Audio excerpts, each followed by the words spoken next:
Muy buenas noches para todos, son las 6:02 de la tarde acá en Colombia y los saludo una vez más para darles la bienvenida a este espacio que se llama Conectados, un espacio que nació en pandemia y se quedó a petición de todos ustedes, la población que convive con diabetes en Colombia.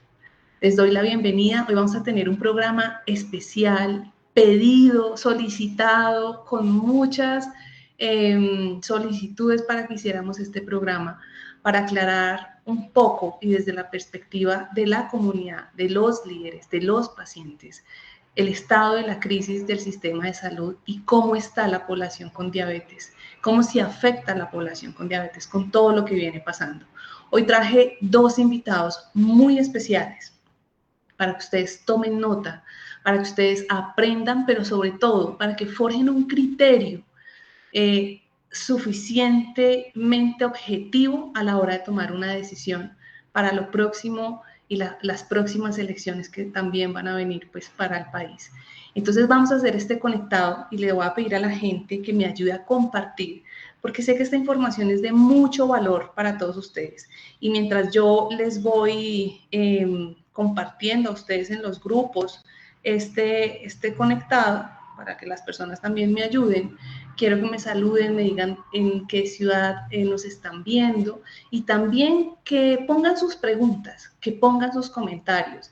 La idea es que podamos resolverlos juntos y que estos 60 minutos que tenemos sean suficientemente ilustrativos para que todos entendamos cuál es la situación que estamos pasando.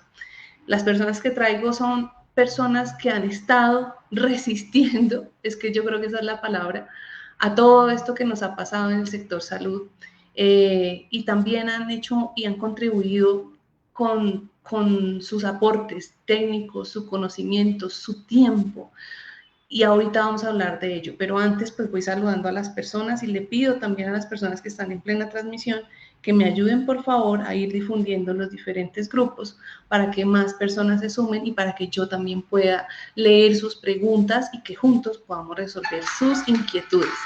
Veo que también me están escuchando y me ven bien, pero en todo caso me gustaría que me confirmaran. Patricia Gómez desde Medellín, Gladys Herrera desde Neiva, ¿cómo estás, doña Gladys? Qué gusto leerla, saber que me están viendo y escuchando. A Marta Lucía Pascuas Meneses, a Olguita Puertas. Dice, gracias Fundación Voces de Diabetes Colombia por defender el derecho a la salud a los pacientes, especialmente durante esta crisis explícita que se ha generado en los últimos años. Gerardo Gordillo, buenas noches desde Barranca, Santander. Malasia Pala, un abracito grande desde Cajicá. Tú que también has participado con bastante ahínco en esta lucha, porque ha sido muy difícil.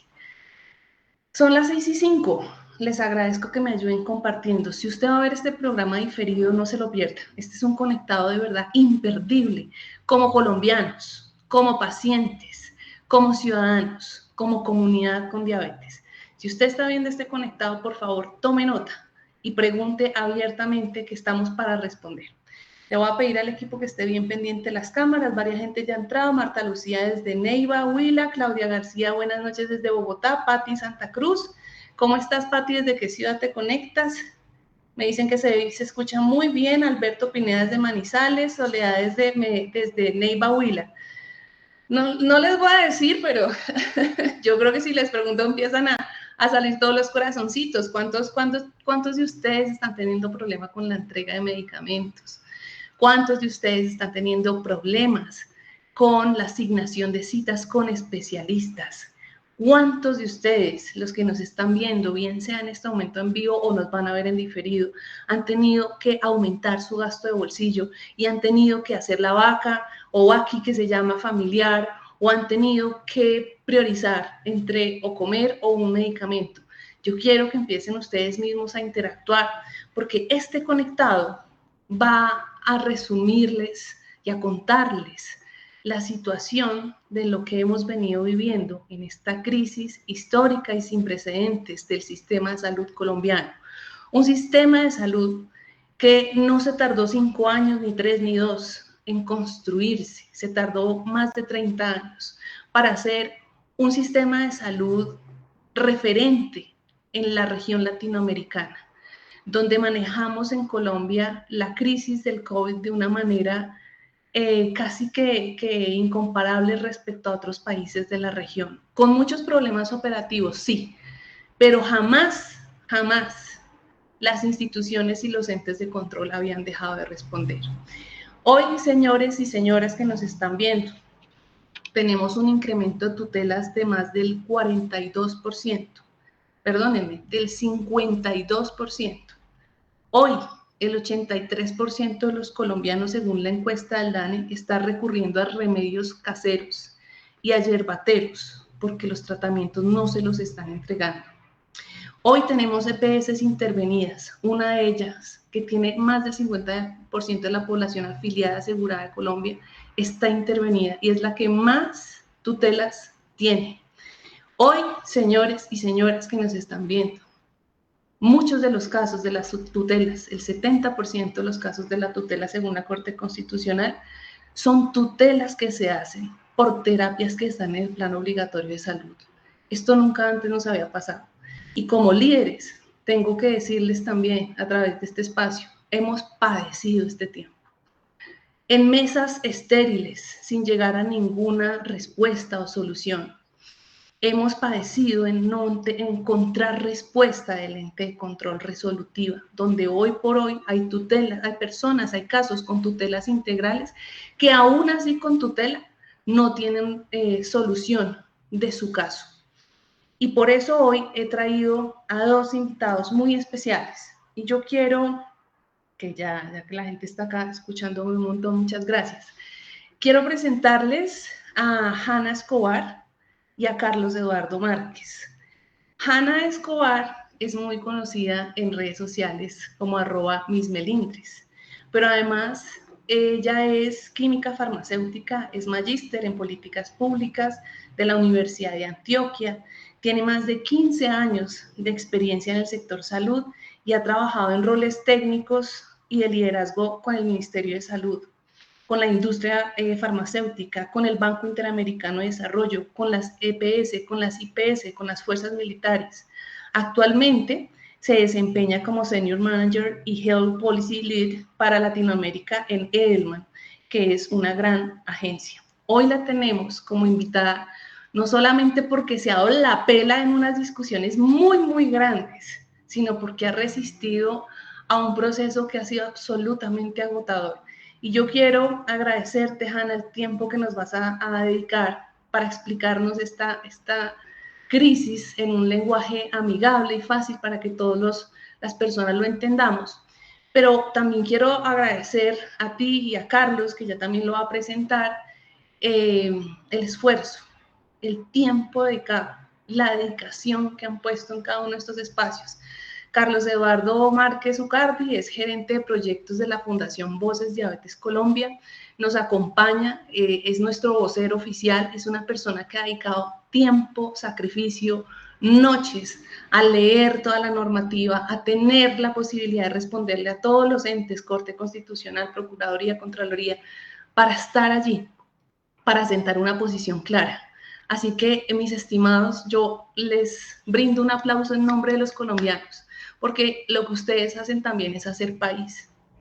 Y que ustedes sienten esas voces por todos nosotros, dice mucho de ustedes como personas, como líderes, pero también ayudan a que podamos tener una posición clara al respecto, defender la salud de los colombianos. Y eso no es fácil. Así que bienvenidos, gracias Hanna, gracias Carlos. Ya ustedes están acá al aire, las personas los están viendo, pueden hacer su saludo. Muchas gracias, Erika, por todas esas palabras, por la presentación. A mí me alegra mucho más que ustedes me inviten porque hacer parte de estos espacios siempre, Carlos sabe, nos hemos encontrado en muchos espacios así, no hay nada que yo agradezca más que que me tengan en cuenta para estar en estos espacios con ustedes. De verdad, siento como que me acogieron hace rato, entonces lo agradezco muchísimo. Gracias, Hanna. Carlos, a ti por tu tiempo también. No, por mi parte, saludar a la audiencia. Tú tocaste un punto muy álgido y bonito a la vez, y es que cada persona lleva esta crisis de diferente manera. Allá en las regiones, de pronto donde no estamos nosotros con una observancia permanente, se lleva de una manera, la situación es más grave o menos grave, pero en todo caso, esta es una crisis que nos ha golpeado a todos, es una crisis que redunda, como tú lo mencionabas, en un mayor gasto de bolsillo para la población. Y vamos a partir de que seguramente antes el sistema también tenía problemas. No lo vamos a desconocer, pero sin duda alguna, durante este gobierno y durante el manejo que se le ha dado al sistema de salud, eh, en el que se han buscado ciertos cambios, pues esa crisis se ha exacerbado y se ha exacerbado también en parte producto de asumir el Ministerio de la Supersalud la intervención de varias de las EPS que reúnen al 60% de la población. Bien. Entonces, yo estaré muy atento a las preguntas, Eri, y sobre todo a los comentarios también que tú nos refieras del chat, porque estamos para eso, estamos para tener una conversación en la que resolvamos dudas. Bueno, maravilloso. Gracias a las más de 20 personitas que se están conectando. Les agradezco, reitero, la importancia de compartir para que todos tengamos una información más clara, más directa al paciente. Si ustedes tienen preguntas, no se les olvide decirlo. Por acá están diciendo muy comprometido, doctor Carlos, de parte de Luz Marina. Muchas gracias de parte de Gerardo. Doña Gema dice, Carlitos, muy preparado.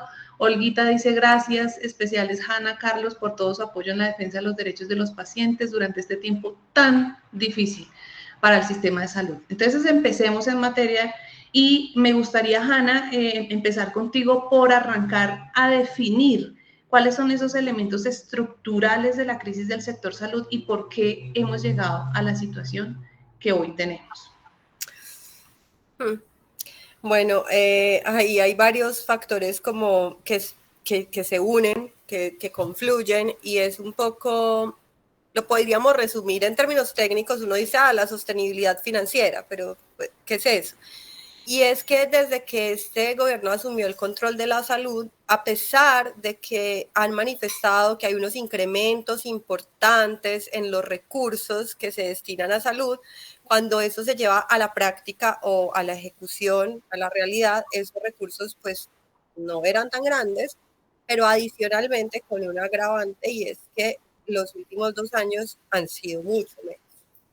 ¿Y por qué me atrevo a decir esto? Porque la misma Corte Constitucional ya lo dijo, se lo dijo al gobierno y les dijo, oiga, ustedes no están poniendo la plata que hay que poner en salud.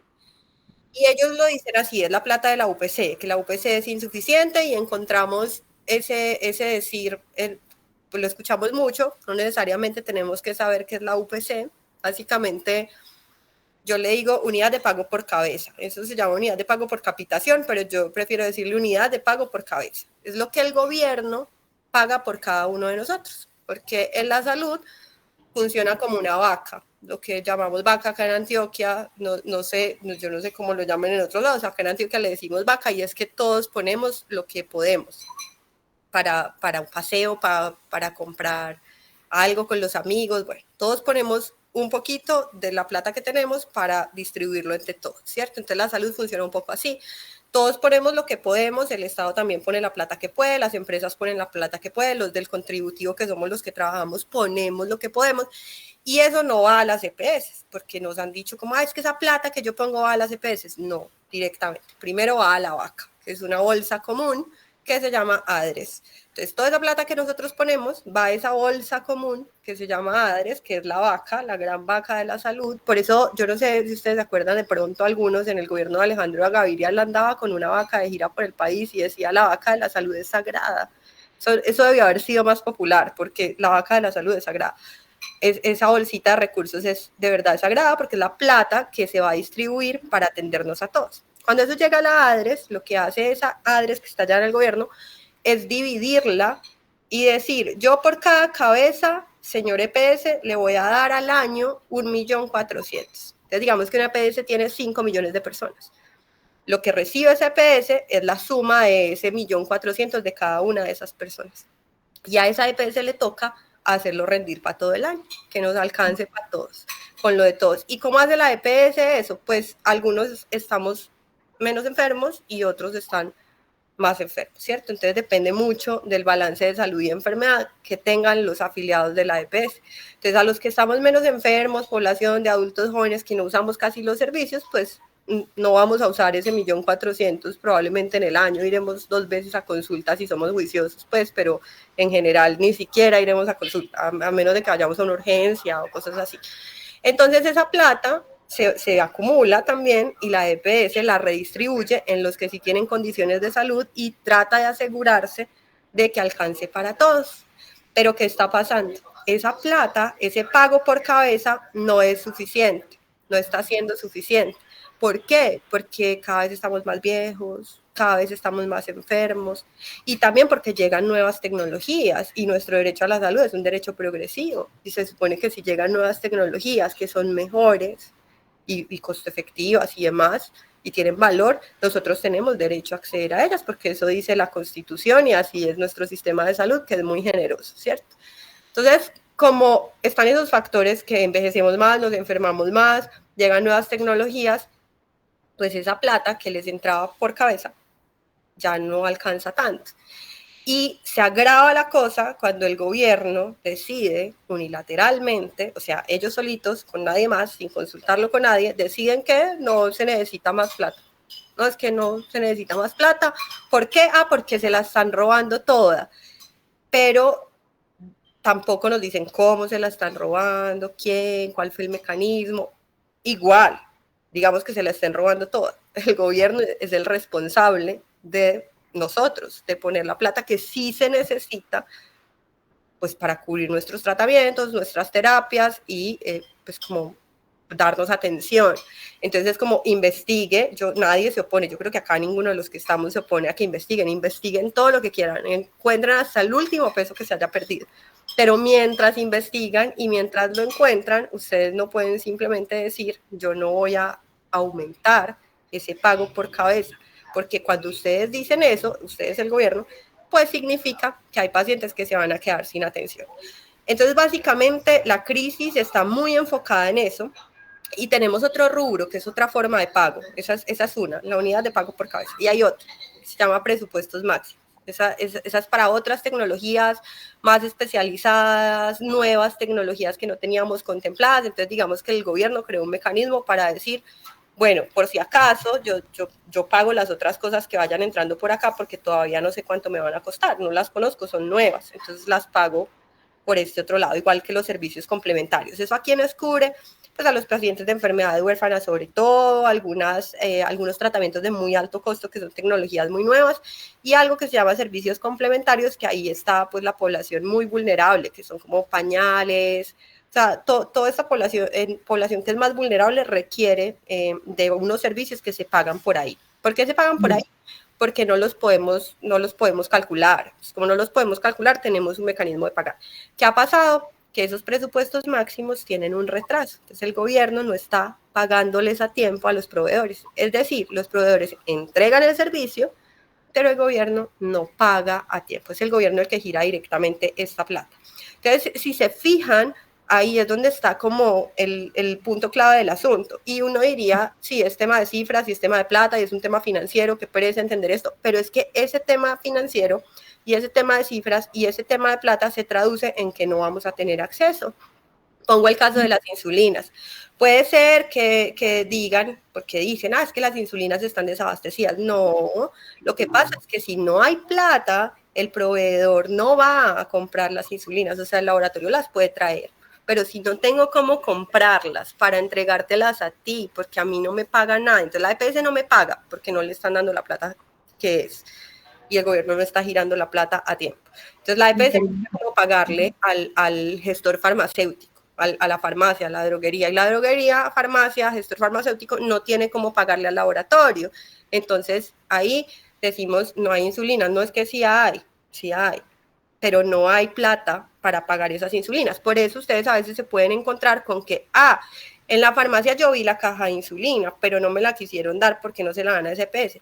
Eso es porque hay algo que se llama el canal comercial.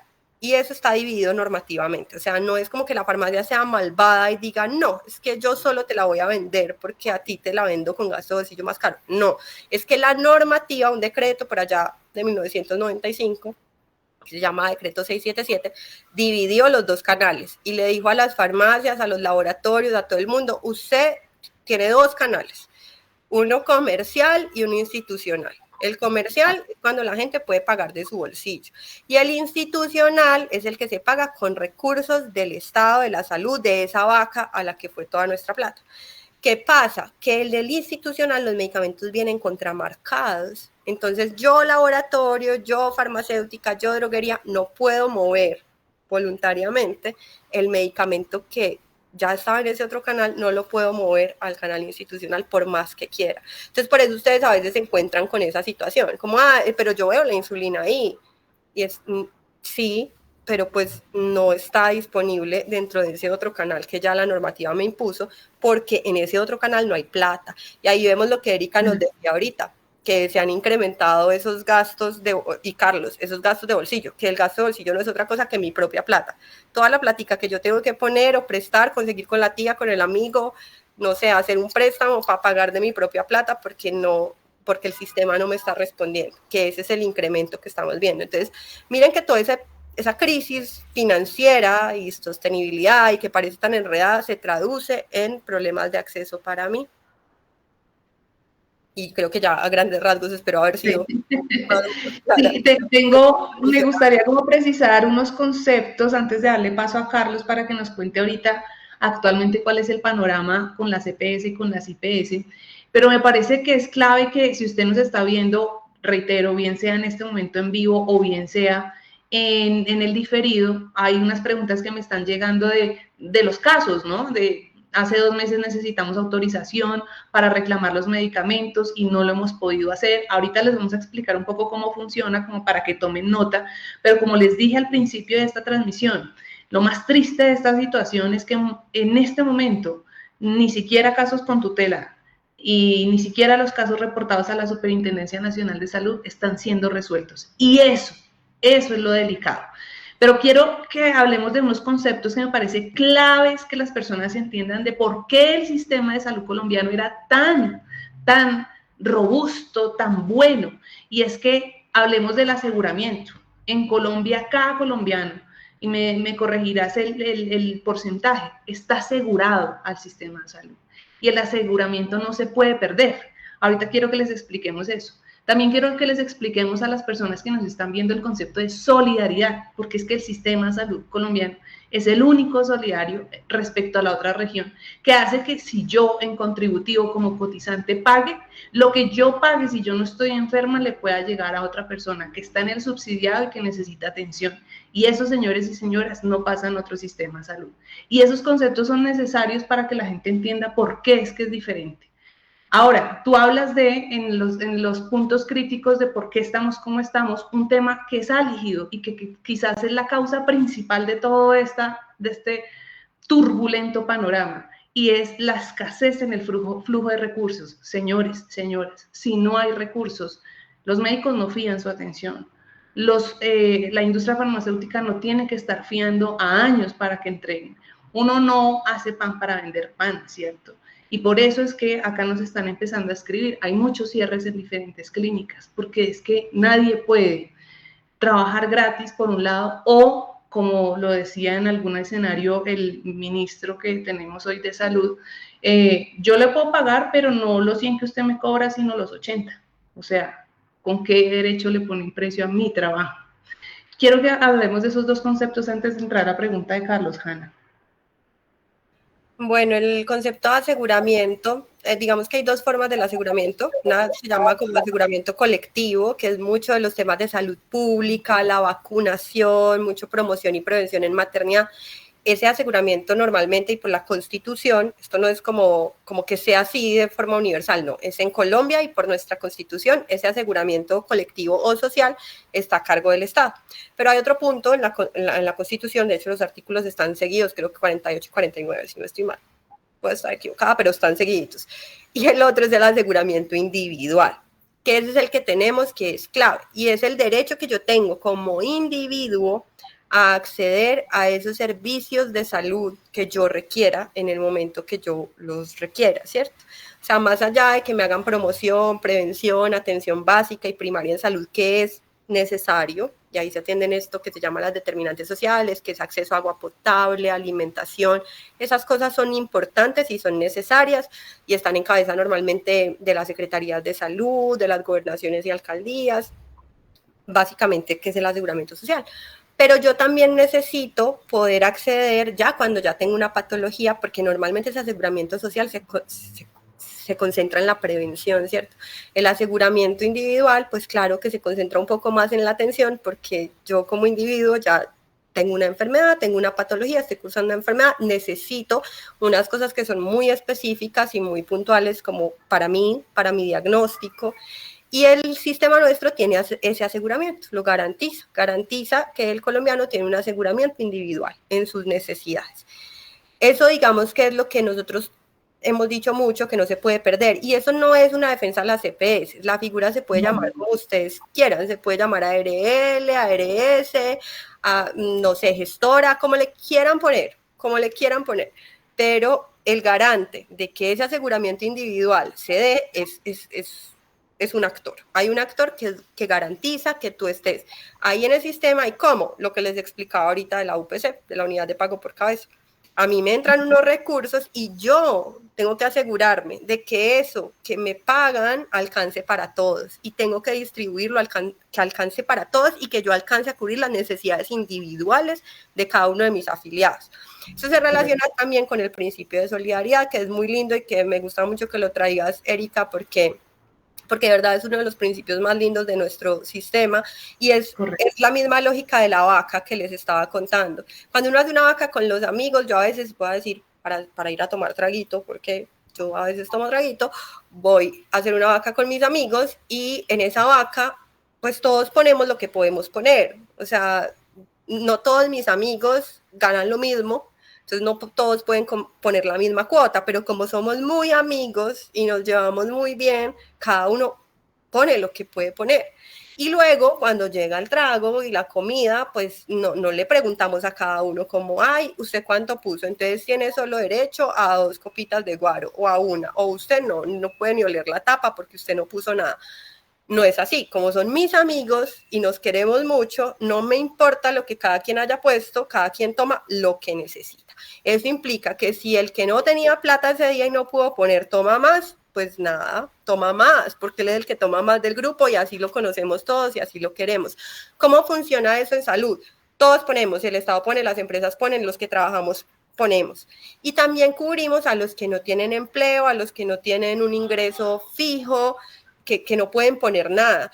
Y no nos importa en el sistema, llevándolo a esa misma comparación, no nos importa que esos que no pueden poner nada o que ponen menos o que su familia también está vinculada a ellos porque uno afilia a su familia y también la puede llevar a cárcel. No nos importa si ellos consumen más, no nos importa en Colombia si esos que no pudieron poner son los que más enfermos están y más necesitan la salud. Ese principio de solidaridad es hermoso por eso, porque se consume según la necesidad que tenemos, pero la plata la ponemos todos.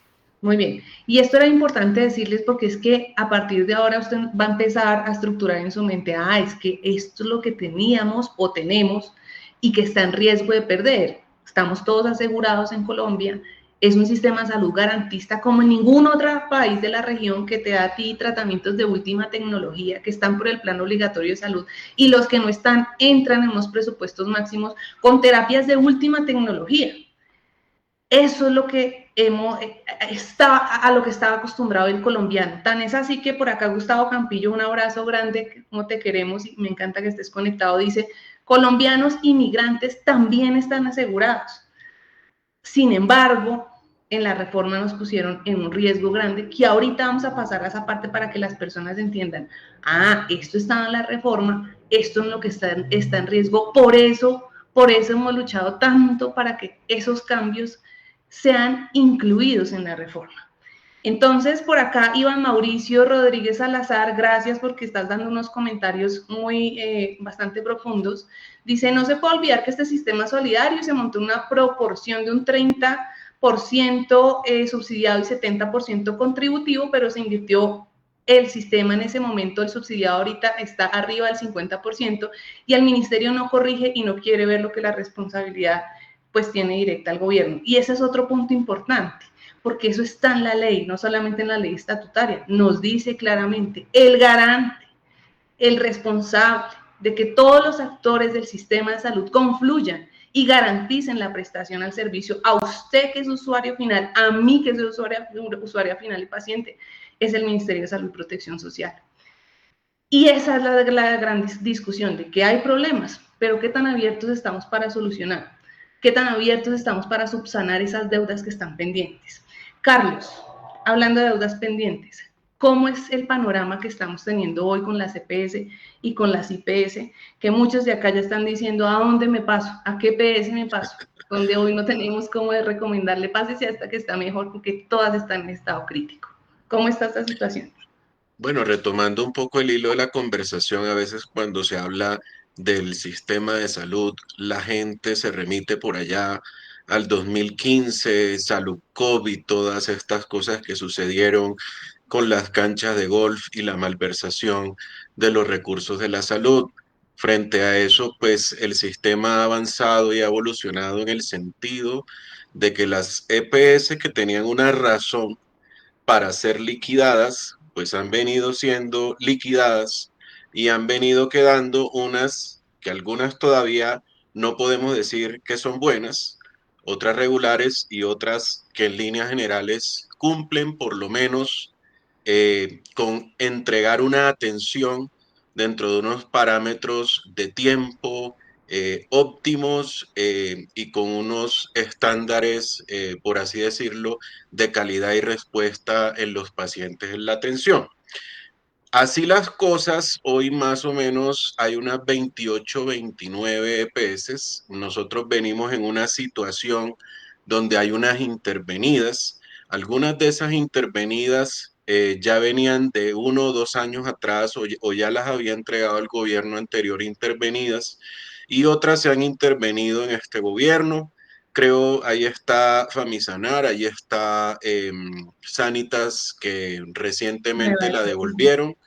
Esta nueva EPS entre las importantes.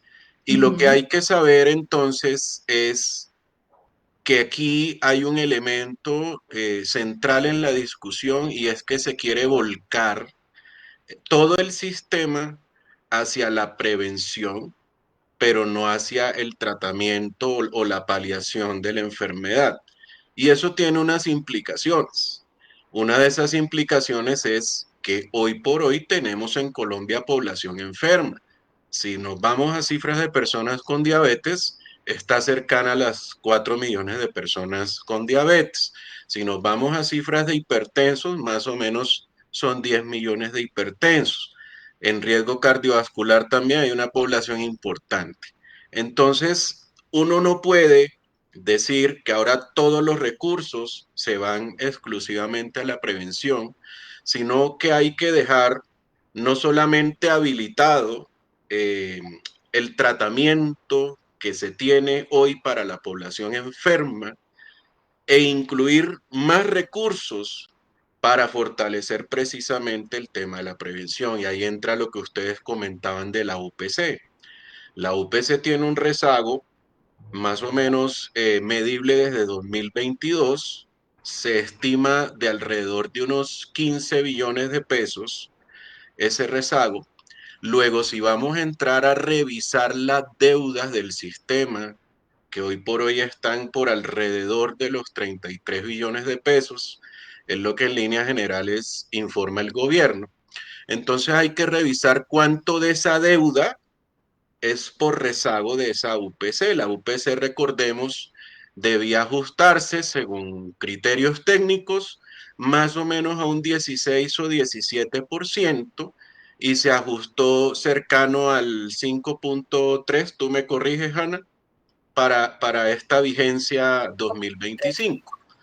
Entonces, ahí hay un problema financiero que no se puede ocultar. Entonces, hemos dicho, sí, ha habido en los años opacidad en el sistema contable, en ciertos momentos de la historia que ha tenido el sistema, sí, pero actualmente tenemos un problema central que es el tema de la financiación vía UPC, y hay otro tema más que adicionarle, que es el tema de la deuda. Cuando el gobierno dice no estamos dispuestos a pagar deudas, quiere decir que la IPS que está esperando que le paguen queda en vilo, queda pendiendo de un hilo. El gestor farmacéutico que está esperando que le pague también. Entonces, todo tiene que fluir en el sistema, todo, en esa caja que mencionaba Hanna, que maneja la ADRES y que es la Bolsa General de Recursos, todos los recursos tienen que fluir en el sistema para que el sistema definitivamente funcione.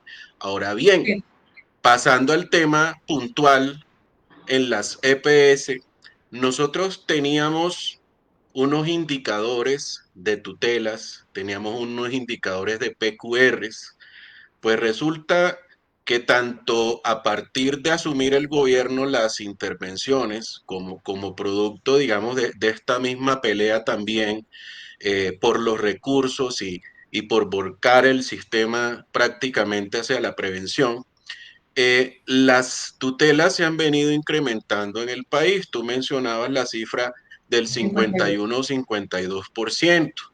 Eso se da tanto en intervenidas como en no intervenidas, pero si, por ejemplo, en la nueva EPS pasamos de un año, entiendo, de 240.000 y ya estamos casi en 400.000 PQRs. Eso para saber que las intervenciones tampoco están dando solución a los problemas de fondo en el sistema, que es precisamente tomar la cartera y los pagos atrasados que están, reunir a mis proveedores y decirles, bueno, vamos a llegar a unos acuerdos para que el dinero fluya y para que ustedes a su vez tengan la facilidad de prestar los servicios, de no interrumpir la atención y de posibilitar la entrega de los medicamentos. Y aquí hay un punto central que yo quiero traer a la discusión, y es que en lo que nosotros teníamos está la ley estatutaria en salud, que es la 1751 de 2015, y a la luz de esa ley estatutaria en salud, aquí los pacientes tenemos derecho al tratamiento sin interrupciones, al tratamiento con continuidad y a no renunciar en ningún momento a recibir el tratamiento. Y esos criterios, que son los que hoy rigen el sistema, no se están cumpliendo.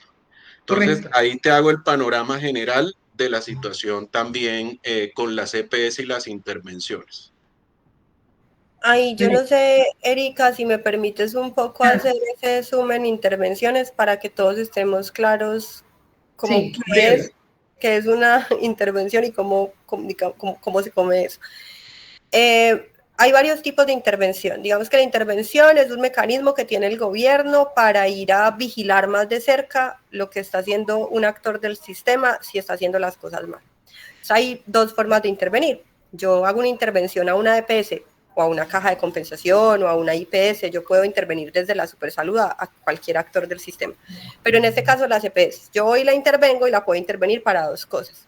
La voy a intervenir para liquidarla porque definitivamente son muy malos, o sea, es como sus indicadores son pésimos, ustedes no pueden hacer nada bien, la voy a intervenir para liquidarla y esa población la distribuyo en las EPS que no están intervenidas y que sí funcionan, ¿cierto? La otra intervención es intervención forzosa para administrar. ¿Cuál es esa? Yo la cojo a usted y le digo, usted está mal, pero con mi intervención yo lo que pretendo es mejorarla porque yo veo que sus indicadores son malos, pero si yo me hago cargo, yo creo que yo puedo resolver esos problemas y vamos a ver qué es lo que está pasando acá. Entonces yo me voy a quedar acá administrándola. Es decir, yo me convierto en el dueño y señor de ese rey. O sea, el dueño y señor de esa EPS. Caso nuestro. Ahora, intervenciones forzosas para administrar. Ninguna la han liquidado, todas las extienden y son para administrar. ¿Qué quiere decir?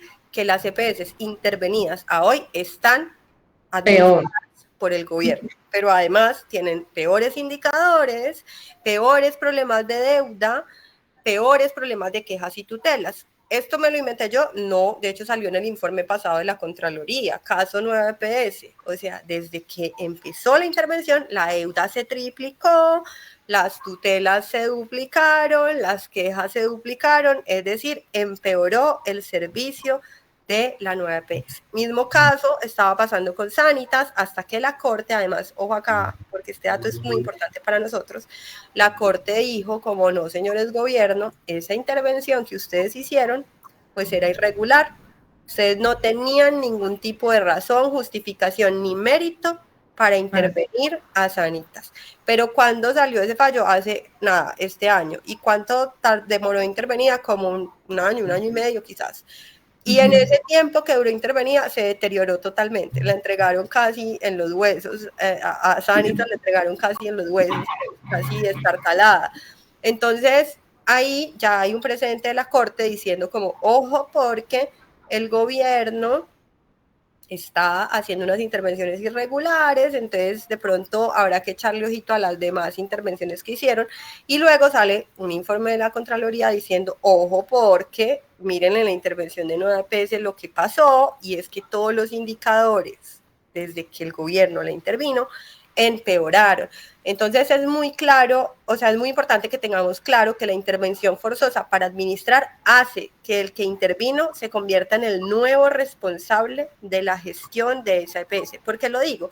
Porque vamos a escuchar por ahí que mucha gente nos dice, es que esos privados se roban toda la plata, es que los privados hicieron esto, que los privados hicieron lo otro, y es como, no, señores, qué pena, pero desde el momento en que usted toma posesión de esa EPS, señor gobierno, interviene para administrar, usted es el responsable de lo que pase con esa EPS, y no solo con la EPS, porque listo, la EPS, las deudas, los pasivos, los activos, con los pacientes. Entonces, señor gobierno, usted intervino en esa EPS, usted es el directo responsable de esa población. No busque culpables en otro lado, porque usted tiene que hacerse cargo pues de su gestión, y un poco para aterrizar eso. Y eso está muy bien, a dar esta aterrizada y ir resumiendo a las personas que se van conectando hasta ahora, que todavía siguen también en la transmisión, porque me empiezan a hacer preguntas que de pronto no tengo la respuesta o no la tenemos los tres, pero vamos a tratar de orientarles, así que les pido un momento. Hemos aprendido de por qué y cuáles son esos aspectos críticos que hoy tiene el sistema de salud colombiano en esta crisis sin precedentes. Hemos aprendido conceptos sobre la solidaridad del sistema de salud colombiano. Hemos aprendido que hoy en Colombia la ley y el sistema de salud nos ofrecen algo que en muy pocos países, no sé el número, pero de verdad es muy poco, nos ofrece un sistema de aseguramiento donde entrega y da garantías de un tratamiento ininterrumpido, ¿cierto? De altísimo, con todos los componentes, pues, de tener medicamentos de alta tecnología y demás. Y eso es lo que está en riesgo. Y tengo que hacerles ese resumen porque ya vamos a entrar a un tema, y es por qué no se ha podido consolidar una reforma que nos sirva a todos. Y esa pregunta va para los dos, pero sí les voy a pedir que seamos muy breves, pues, en aras del tiempo. No sin antes leerles que hay muchísimas interacciones. Por ejemplo, Olguita Puerta dice, intervención para este gobierno es igual a saqueo o destrucción. Bueno, es importante en esta última parte lo que nos mencionaba Hanna, la diferencia de los tipos de intervención.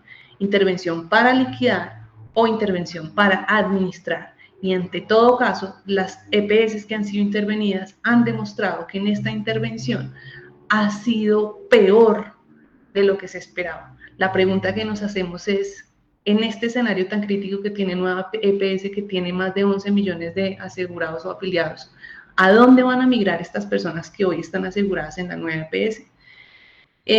Por acá nos dice Gema, las intervenciones que hacen a veces es por maquillar, pero aumentan el problema.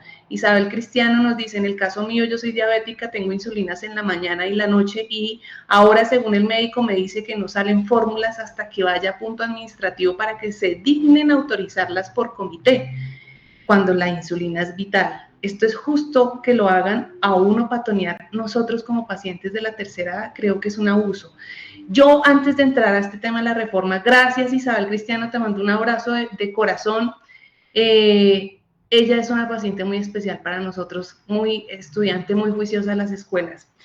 Reitero los datos que les daba al principio, 83% de los colombianos está recurriendo a remedios y a yerbateros porque no encuentra otra solución ante la entrega de los medicamentos. Tenemos casos en la fundación de 3, de 6 meses, de 9 meses y hasta de 1 año que no han recibido tratamiento. Y quiero contarles que las implicaciones que tiene toda esta crisis ha trascendido el plano clínico de por qué están desestabilizados nuestros pacientes metabólicamente, por qué se aumentaron los ingresos a urgencias con pacientes con cetoacidosis o con pacientes que en este momento, como no reciben su tratamiento, no pueden cicatrizar sus heridas por pie diabético, por úlceras de pie diabético. No están pudiendo controlar su glucemia y eso hace que tengan más complicaciones visuales, retinopatía, edemas maculares. Hoy tenemos un grave problema de salud mental en Colombia, porque esto que está pasando, que nunca antes nos había pasado, por lo menos lo que nos llega acá a la Fundación, nos ha demostrado que hay un incremento en los casos de depresión, de ansiedad. Pero lo más triste para mí decirles a ustedes hoy como líder de pacientes con diabetes es que siento un halo de desesperanza en todos los colombianos y en general los pacientes que recibimos acá, porque estamos cansados de esa situación que nos dice Isabel Cristina. Y no solamente eso, ya voy para la otra parte, los médicos también son víctimas de esta crisis, también están sufriendo. Así como Isabel, la mayoría de personas que reportan las tutelas y los desacatos son personas mayores con complicaciones. Pero usted sabe qué es tener más de 60 años con varias complicaciones, con diálisis u otras complicaciones, tener que irse en muleta, gastar transporte, llegar al dispensador farmacéutico para que le digan no hay, esperar 6 horas, por eso se desestabilizan, por eso llegan y a muchos se desmayan porque van también en ayunas, porque no pueden controlar su glucemia, pero un tema con el tema de la insulina, no se las están entregando. Y eso para nosotros es muy triste. Lo más triste, reitero, es que hoy por hoy hacer una petición en la Superintendencia Nacional de Salud ya no es lo mismo que antes. Así tú tengas tutela. No sé los líderes que están acá conectados que nos puedan decir, pero pues ahí les dejo esa catarsis que teníamos que hacer y que lo hago en nombre de la comunidad de pacientes con diabetes porque honestamente lo hemos padecido. Estimados. Perdona, y es que, o sea, es súper doloroso, ¿verdad? Es muy frustrante, es muy doloroso, pero además lo que tú dices de reclamarle a la super es un poco gracioso porque esas intervenciones de las que les hablaba, forzosas para administrar, pues es la super la que interviene. Entonces imagínate tú pidiéndole a tu propio verdugo que te ayude, porque les voy a poner el caso de Nueva EPS. Nueva EPS está intervenida para administrar por la Supersalud. Y cuando no me cumplen con una autorización de servicios, cuando me hacen un bloqueo en el acceso, me toca a mí ir a la Supersalud a decirle, oye, es que la EPS que tú tienes intervenida no me está cumpliendo.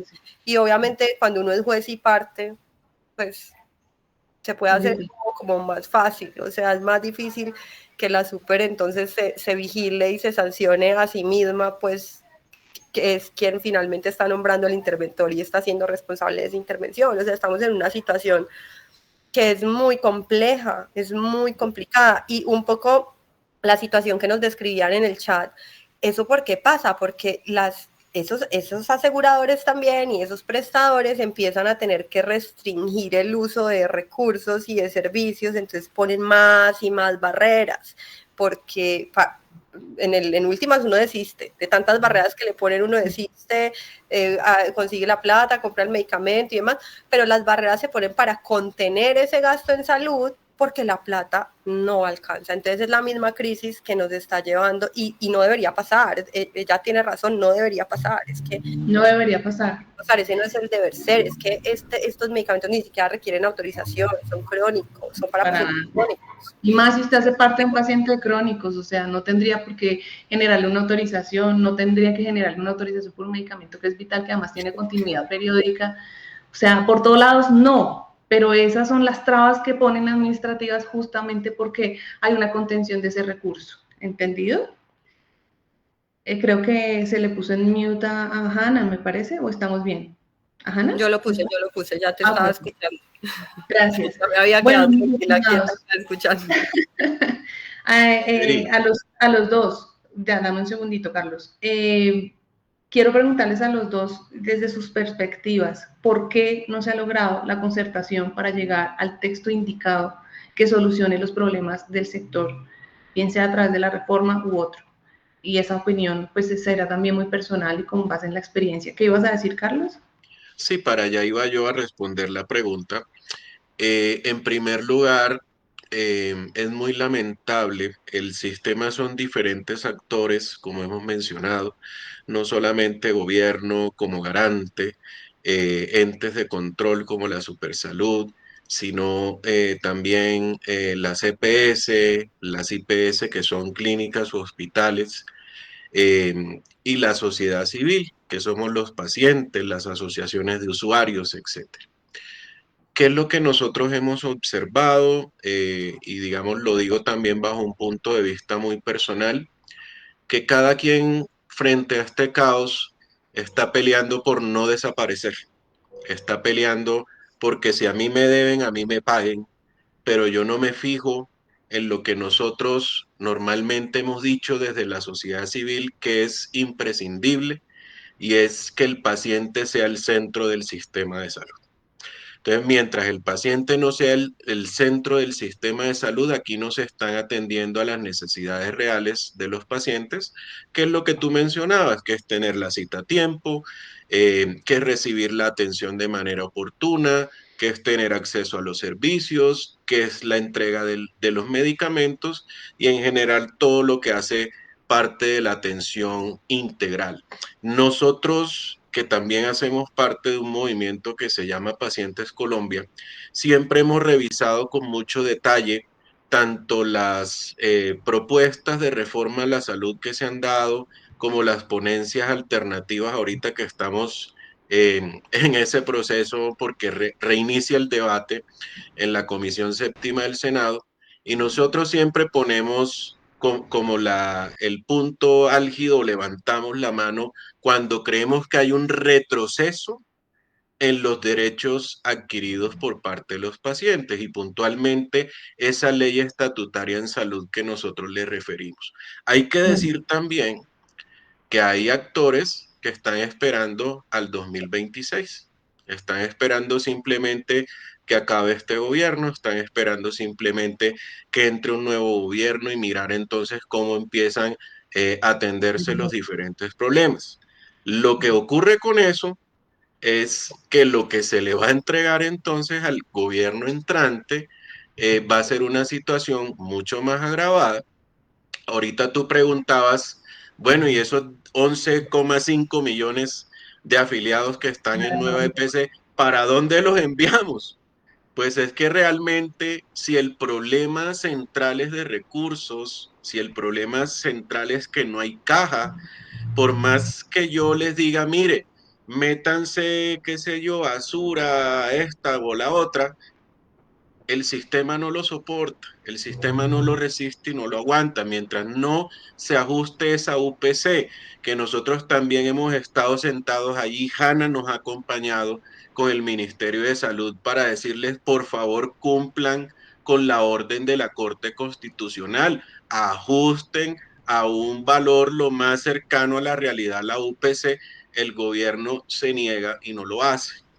Entonces, todo esto, todo esto, digamos, para puntualizar en que la voluntad de los tomadores de decisión no ha estado, y nosotros como pacientes o como sociedad civil no podemos exigir menos que se nos cumpla con nuestros derechos. Pero ahí te me estás adelantando a la otra pregunta, Carlos. Hanna, respecto a por qué no se ha logrado concertar una reforma que tenga en cuenta todos los aportes que hemos hecho desde la sociedad civil, ¿alguna otra cosa que agregar? ¿Algún otro motivo que de pronto Carlos no haya mencionado?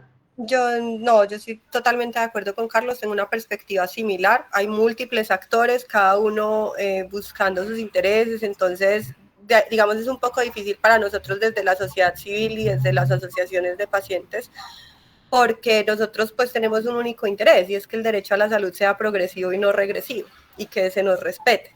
Ese es nuestro interés y nuestro interés a veces choca con el de otros probablemente que están buscando, otros actores que están buscando solucionar su pedazo de la historia. Entonces no es que no hayamos llegado todos a un consenso, por ahí hay actores que se han sentado y han llegado a algunos acuerdos, pero esos acuerdos les resuelven a ellos, pero a nosotros pues no, nos dejan en el aire. Entonces de alguna forma nosotros nos hemos convertido en ese muro de contención, esto es real, las asociaciones de pacientes, la sociedad civil se ha convertido de alguna manera en una piedra en el zapato para que eso no pase. Y antes de que pasemos a la otra pregunta o cierre, que ya veo que vamos hacia allá, quería dejarles esta reflexión y es que si empezamos otra vez el debate de la reforma, nos toca estar muy alertas porque ni la ponencia alternativa que están presentando ahora resuelve nuestros temas de continuidad en la garantía del derecho, ni la del gobierno, pero además quiero que se lleven esta idea y es que por lo que les contamos y sobre todo lo que les contamos de las intervenciones,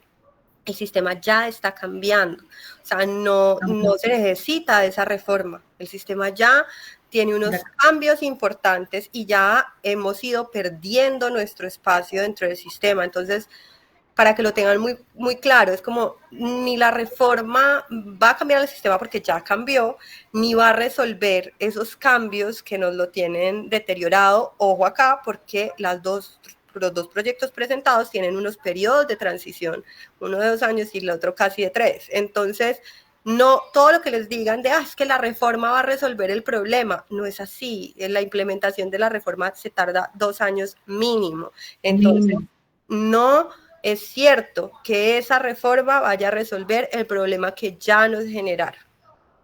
Ese problema lo tenemos ahora y necesitamos es exigir soluciones de ahora, como lo que les decía. Esa va a ser mi siguiente pregunta, un poco, y contarles a ustedes, ¿no? Este conectado estaba pendiente, este conectado se quería hacer desde antes, como líder de pacientes, trabajando en este tema. Llevamos casi los 3 años, en donde cada día se cambia la agenda. Y hoy uno puede tener un plan y mañana, ¿qué le respondemos a la Corte? ¿Qué le respondemos a la Comisión Séptima? En todas las instancias hemos participado. Congreso, Comisión Séptima, mesas de desabastecimiento, mesas de la UPC, en todo lado hemos estado. Y uno encuentra una de las grandes conclusiones y es esa falta de voluntad y también de reciprocidad y de transparencia, porque es que el tiempo que se le ha invertido a estar en esas discusiones ha sido eterno, eterno para defender la salud de los colombianos. Entonces, ¿qué le decimos a los pacientes que hoy nos están viendo? Porque es que como pacientes también tenemos una responsabilidad. Señores, hemos hecho estas tomas en el ministerio con, ¿cómo se llama? Se me olvidó el nombre de la pailita. Cacerolazos. Cacerolazos hemos hecho marchas. Son cerca de 4 millones de personas con diabetes en Colombia, son cerca y un poquito más de 10 millones de personas con hipertensión en Colombia.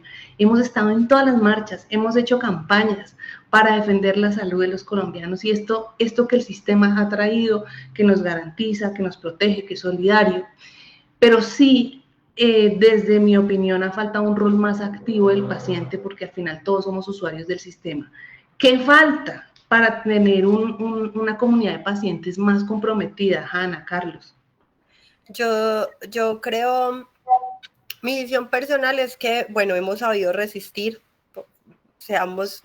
puede que no seamos tantos como quisiéramos, pero hemos sabido resistir y eso es un buen síntoma de entrada. Lo segundo es que yo entiendo que muchas personas prefieren alejarse de esta discusión y este debate, algunos porque les parece que está muy politizado o que exigir y reclamar sus derechos los va a poner necesariamente en una posición política o ideológica, que no es así. Para mí la salud es de todos y así lo he defendido siempre. Salud no hay nada. sí, o sea, a mí no me importa si usted es uribista, si usted es petrista, si usted es, no sé, abelardista o viquista o los nuevos candidatos en el espectro. A mí eso, si usted es profe, porque los del FOMAC tienen otros sufrimientos, a mí eso no me importa. O sea, lo que importa es que podamos exigir nuestros derechos, y el garante, como tú decías, Erika, de la salud, el garante de la salud es el Ministerio de Salud. Entonces, finalmente, si nadie lo soluciona, ahí es a donde tenemos que concentrar nuestras peticiones y nuestros reclamos. Y la otra cosa que yo entiendo es que muchos otros también se pueden alejar del debate porque les parece que es muy técnico, que no entienden lo suficiente, o que de pronto, pues si hablan, no los van a tener en cuenta porque es muy enredado. Entonces, qué susto decir algo que está mal. Y yo creo que estos espacios sirven mucho para aterrizar esa realidad del sistema, ir comprendiendo cosas. Nuestro sistema es complejo, y además me da culpa, porque yo soy profesional de la salud, y me da culpa para los gobiernos que tampoco nos han educado. O sea, tenemos un sistema súper complejo y nadie acá se ha tomado la molestia de educarnos.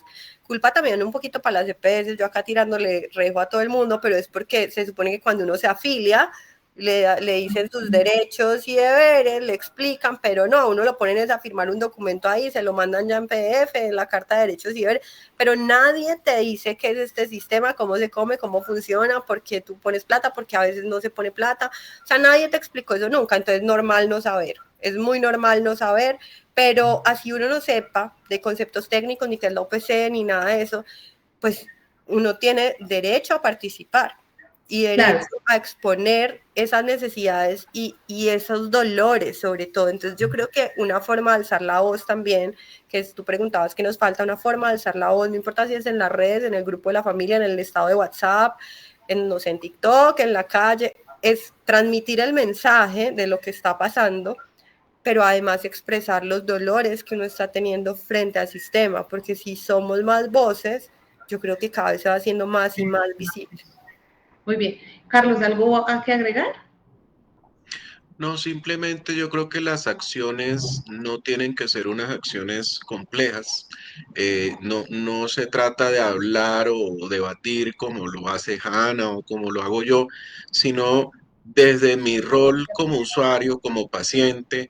Mire, está pasando esta situación en el dispensario farmacéutico tal, lo vamos a denunciar. Yo le voy a enviar mi queja a la fundación para que me oriente, pero voy a hacer un video también porque nos están afectando, están vulnerando nuestro derecho. O sea, todas esas expresiones son legítimas y son válidas, hasta el punto de decir, hombre, a nosotros nos gusta el sistema que estaba, no queremos que lo cambien, mejoren las cosas que hay que mejorar. O sea, todas estas expresiones son válidas porque Hanna bien lo mencionaba, hay unos, en estos debates, hay unos señores que están en el Congreso, que están decidiendo por toda la población colombiana, por todos nosotros, sobre algo que es un bien común, que es el sistema de salud. Entonces nosotros sí podemos levantar la mano y decir como colombianos qué queremos, qué no queremos y cuáles son nuestras necesidades. Muy bien. Y esto toca un tema importante, porque es que eso ya sería otro capítulo, mis estimados, a todas las personas que nos están viendo. Tenemos capítulos que se llaman Diabetes al Derecho, en donde les explicamos a ustedes cómo funciona, cuáles son los derechos, cómo funciona el sistema. Pero también en las escuelas tenemos un capítulo que se llama Deberes y Derechos de los Pacientes en Colombia, y allí aprenden un poco a enrutarse. Parte de esos recursos, para no profundizar acá, porque no era el espacio, acá el espacio era para que ustedes conocieran de cerca cuál es el panorama que hemos vivido y padecido, porque es que honestamente esto ha sido muy, muy, muy tedioso, agotador. Es que la supersalud de todas maneras sigue siendo el ente de control. Y de todas maneras, en la ruta y en la navegación del sistema de salud, pues todavía tenemos ese recurso. Yo sé que muchos están cansados de hacer el reporte de sus quejas, de tener un número erradicado y no recibir respuesta. Dicho directamente por uno de los funcionarios de la Supersalud, la capacidad instalada que tiene se superó, todo el número de quejas se superó esa capacidad instalada, y por eso las respuestas están siendo más lentas, pero no tenemos otra opción que acudir a justamente esos números de radicado y seguir haciendo presión, porque es la manera en que pueden ayudar a resolver. Por acá, por la Fundación, tratamos de hacer lo mismo. Hay casos que, perdón, se resuelven mucho más rápido, pero es la manera. Acá dicen, gracias por las aclaraciones, muy buenas noches, nos falta estar más unidos, el acompañamiento de la comunidad es necesaria, y es algo que nos compete a todos, porque es que nadie quiere estar enfermo, otras personas no eligen estar enfermas, no eligen una enfermedad autoinmune, por ejemplo, o una enfermedad huérfana. Finalizo con una pregunta, mis estimados invitados, ¿qué o cuál sería la propuesta de salida a los problemas del sistema? ¿Quién quiere empezar? Yo digo que necesitamos de verdad un compromiso serio del incremento de la UPC, o sea, eso se tiene que hacer, hay que hacer un incremento de la UPC y lo ordena la Corte, pues es insuficiente. Entonces, eso sí o sí lo requerimos. Y como partir de ahí, porque ya identificamos el origen de la crisis, entonces como para qué vamos a darle más vueltas a algo que es sobre lo urgente. Otra cosa que yo haría personalmente, pues ya como más accesoria de pronto para que los candidatos lo tengan en cuenta en algún momento, es que cuando lleguen a la super o alguien coja a la super, alguien serio, o esta super si me escucha, estandaricen y parametricen adecuadamente las quejas y reclamos por recurrencia, porque si uno tiene una misma queja sobre un mismo tema recurrentemente, entonces ahí debe haber una causal como primaria que yo puedo ir a atender. Porque lo que hace normalmente la super es responder queja a queja o poner a la EPS a solucionar esa queja. Pero si yo tengo muchas quejas de un mismo tema, es porque algo más profundo está pasando con ese mismo tema. Entonces, si yo las puedo organizar y estandarizar, pues puedo atenderlas rápidamente. Lo digo para los candidatos pensando en los primeros 100 días. Oiga, de repente usted en los primeros 100 días vaya, cójase todas las quejas de la supersalud, estandarícenlas y empiece a atacar esos problemitas de raíz. Una idea, esa fue una idea como al aire para los primeros 100 días, pero la definitiva como para el ya, para lo inmediato, necesitamos que se ajuste la UPC y que se pongan al día con el pago de presupuestos máximos. Ok, Carlos, ¿algo que agregar? Bueno, yo he dicho en mis redes que yo creo que el siguiente proceso de paz que se va a necesitar va a ser el de la salud.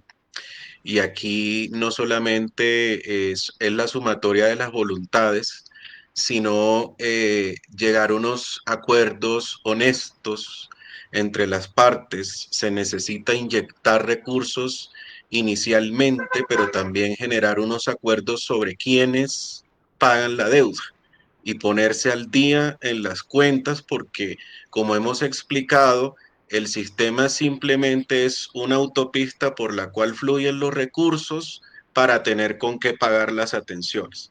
Entonces, eso es sumamente necesario, pero aquí hay otro elemento y es que se ha quebrantado la confianza entre los diferentes actores.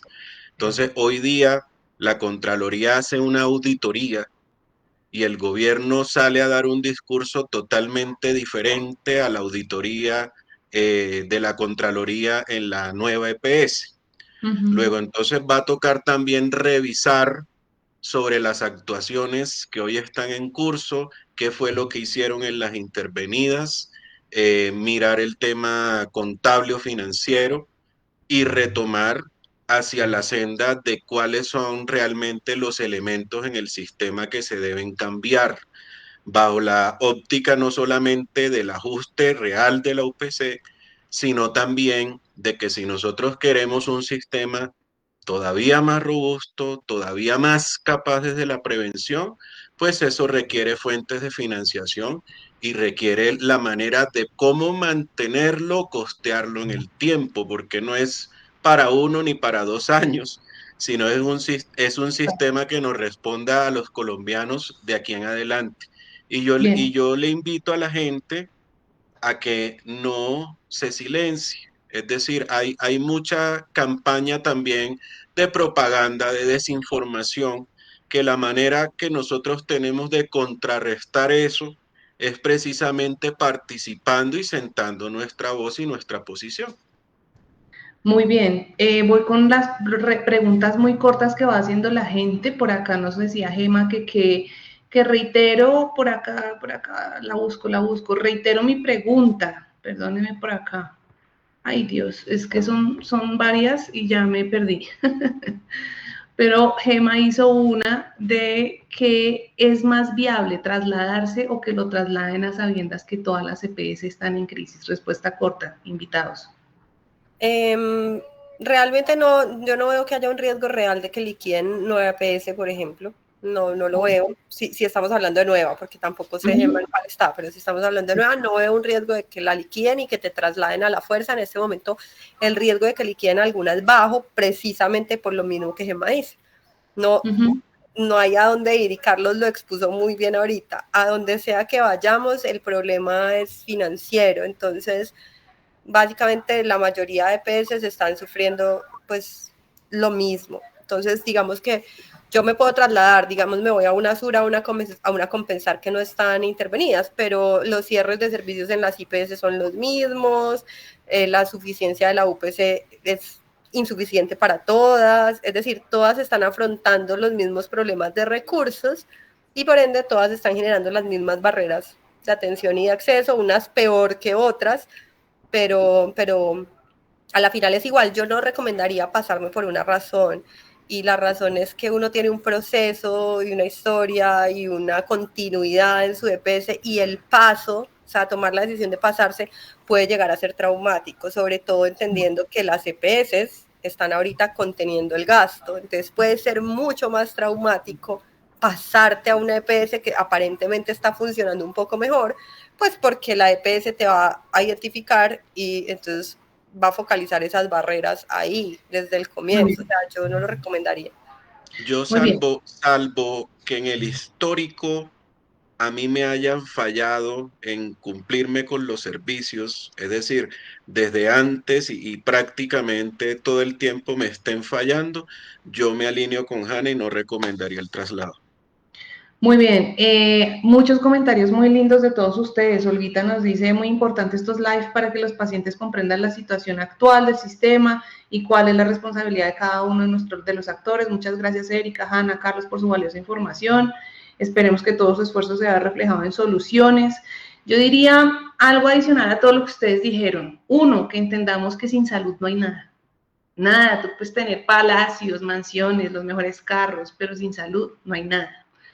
Por eso esto es innegociable, esto no es de manejo político, esto es un derecho y la salud y el bienestar tenemos que protegerlo por encima de cualquier gobierno. Lo segundo, que se generen políticas de Estado, no de gobierno, que sean pensadas a futuro para las generaciones que vienen, para el país que queremos para nuestros hijos, para el país que nosotros nos merecemos. Tercero, que hayan voluntades sinceras, recíprocas, respetuosas, que generen confianza. Hoy tenemos un problema muy grande, como lo mencionaba Carlos, en el sector de desconfianza, de refutar, de tener que uno validar y auditar si la cifra sí corresponde o no corresponde. No se puede jugar con eso.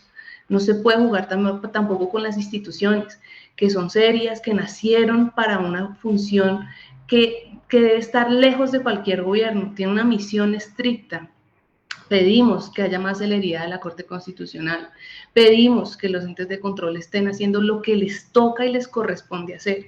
Y creo que como colombianos tenemos un llamado a hacer las cosas de mejor manera, a dar ejemplo, porque ya hemos visto que a través del ejemplo tenemos en este momento un impacto en la sociedad, en el lenguaje, en el temperamento, en el agotamiento, en cómo nos referimos los unos a los otros debido a un mal ejemplo. Entonces no podemos seguir forjando o cultivando ese mal ejemplo. Tenemos que dar buen ejemplo todos como personas, como padres, como individuos.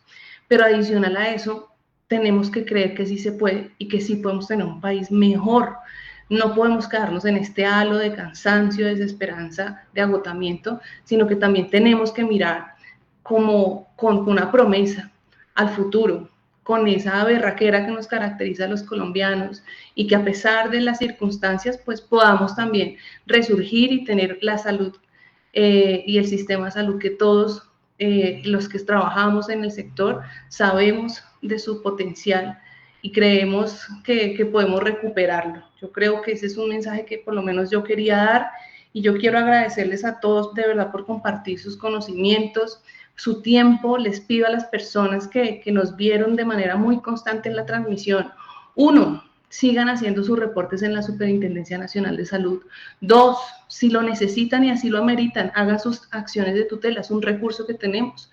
Recuerden, tutela integral con medida cautelar para las personas que tienen tratamientos de insulina vital, de sensores de monitoreo que se han venido agravando, utilicen ese recurso. 3, si por ahí no funciona, no sé, yo sé lo agotador que esto puede ser, pero recurran a la personería más cercana, recurran a la Secretaría de Salud más cercana en su territorio, porque todos estos son entes de control que tienen que ayudar a resolucionar su caso.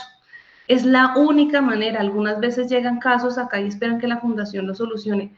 Yo quisiera de mil amores solucionarle a todo el mundo la situación, pero no es mi competencia, no es competencia de la fundación. Ayudamos a gestionar esos casos, pero hay esas instancias. Coloque su queja con ese número de radicado en estas instancias. Procuraduría. La Procuraduría tiene un punto de atención específico para estas barreras de acceso. La Defensoría del Pueblo. Reitero, la personería más cercana. Si la superintendencia no pudo sola, con estas instancias tienen que poder, y espero que los casos que están siendo críticos puedan tener una solución más rápida y más amigable. No me queda más que restarles a todos una feliz noche, a ustedes, estimado Carlos, estimada Hanna, gracias de verdad por acompañarnos en este live. Una última palabra de pronto que la quieran decir, pensando ya de cara a 2026 y lo que viene. Hanna y luego Carlos. Gracias por la invitación y vamos a seguir resistiendo acá, vamos a estar firmes, espero que cada vez seamos más, pero no vamos a dejar de resistir por todos. Gracias, Carlos. Pues de mi parte, mucha resiliencia, que nos apoyen en esta lucha, que no nos dejen solos tampoco. Ahí estamos nosotros también, los que nos siguen en las redes. Está Hanna como @mismelindres, estoy yo como cmarquezucardi, para que estén al tanto de precisamente cómo se van desenvolviendo estos temas y cuáles son las alertas que nosotros generamos sobre todos estos cambios en salud y reformas y demás. Y finalmente, yo he dicho cuando nos llegan casos que en este momento donde todo está en crisis, hay que acudir no solamente a un órgano de control, hay que acudir a todos y hay que tocar todas las puertas, pero no nos podemos dejar vencer, no podemos tener apatía y debemos hacer valer nuestros derechos a toda costa. Y recuerden que a pesar de las circunstancias tan difíciles, hay programas que apoyan, que generan redes de apoyo. Recuerden que tenemos las escuelas, en las escuelas ustedes se capacitan, ustedes tienen la posibilidad de compartir estos dolores y de hacer la vida un poco más liviana, más llevadera. Estos espacios son gratuitos en la página www.diabetescolombia.com, allí en programa los encuentran, inscríbanse, siempre tenemos inscripciones y terminamos todos los cursos en noviembre y hasta el otro año. Les deseo de verdad una feliz noche. Si nos vio en el diferido también puede dejar sus comentarios. Gracias, no se les olvide seguirnos, @diabetescolombia, a Hanna, @mismelindres, a Carlos, Carlos Marquezucardi, perdona, gracias. Y pendientes del concurso de fotografía, les vamos a hacer las publicaciones en redes sociales para que ustedes participen con su mejor foto. Ojo pues, con su mejor foto en esta segunda edición, para contar a través de la fotografía lo que es vivir con diabetes pero sin medicamentos. Grandes premios, 2 millones de pesos en solo premios para ustedes, y yo sé que este año vamos a tener unas súper fotos. No se les olvide participar, próximamente les comparto toda la información, van a tener un tiempo suficiente para postular su foto. Los dejo, un abrazo, feliz noche, porque si no sigo acá de largo. Gracias a todos. Vamos a esperar un momentito que... Ok.